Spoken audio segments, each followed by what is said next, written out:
Me vine hoy aquí muy temprano para hacer unas tomas y videos y mostrarte un poco de mí y de lo que me gusta hacer y que me entretiene como un piloto recreativo de drones. Esto aquí se llama Praia dos Moinhos en portugués. En español sería Playa de los Molinos, que es una playa fluvial de extensa arena situada en Alcochete, al otro lado de Lisboa, cruzando el río Tajo por el puente Vasco da Gama. El clima está perfecto e ideal para hacer unas tomas chulas, vientos suaves, una visibilidad de 26 a 33 kilómetros, cielo claro y con ese aroma de playa por la mañana que a más de uno queda fascinado por la paz que da. Como su nombre lo dice, es una playa cuyo nombre proviene por el hecho de tener 3 molinos de viento a lo largo de la playa que ahora están desactivados. Prácticamente están como tipo monumentos en la localidad. Esta playa se utiliza sobre todo para tomar el sol, ya que cuenta con una larga extensión de arena. Aquí no es muy recomendable bañarse, pero hay otros deportes que se puede realizar en esta playa y que cuentan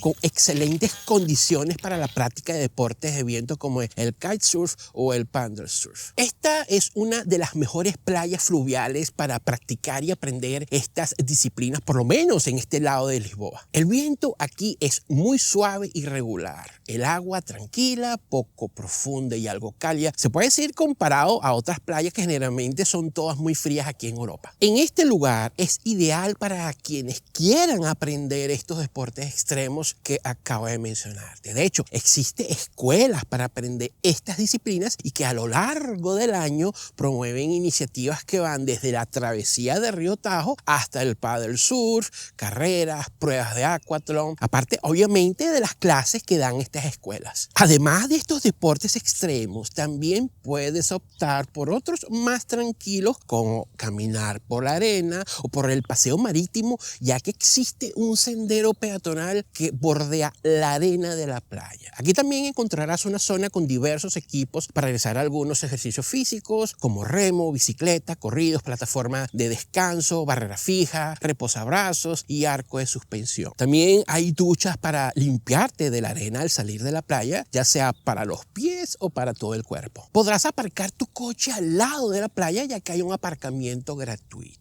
Y cerca podrás disfrutar de los restaurantes de este sector con especialidades de pescado principalmente. Así que espero que lo disfrutes de este material que hice para ti y veas el antes y después de las ediciones de color. Y si puedes, dame tus comentarios y opinión abajo aquí en este video. Recuerda suscribirte si no lo estás a este canal que es tuyo también. Y ese like con fuerza junto a que compartas este video porque me ayudará hasta el infinito y más allá.